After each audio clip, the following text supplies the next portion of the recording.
Alright, so I'm just going to mark these with the Yugo. This is actually the second version of these we've done. The first version, the AKM ones. You know, when I first designed those, it was like in friggin' like 2010 or something. And I did like one batch, maybe like 100 pieces or something.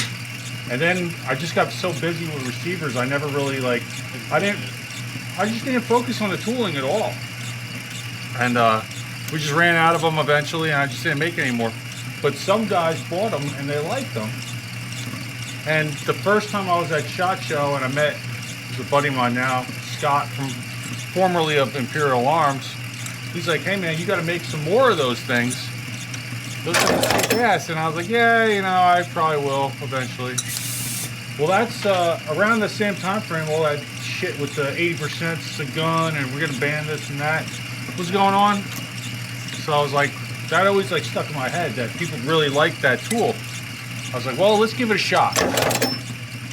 And just making that tool, like, and seeing the response for that is really the reason we went so heavy into tools the next few years. So really, I kind of owe Scott a debt of gratitude for just bringing it to my attention. It was just something I wasn't even thinking about.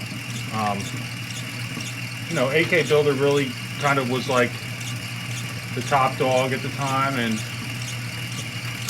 I just didn't see like the need for the tooling's it's a lot different from everything else we're doing,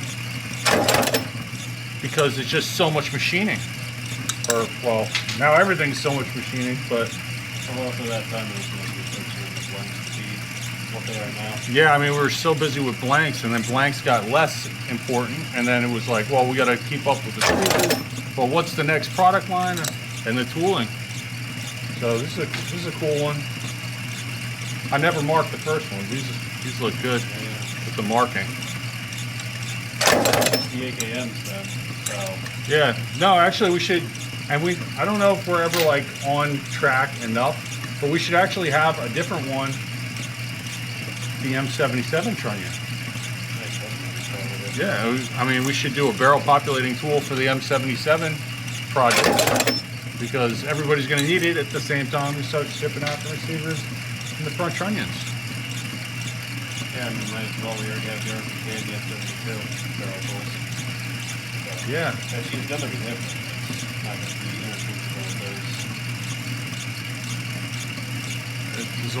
There's a lot to consider and to remember. Actually,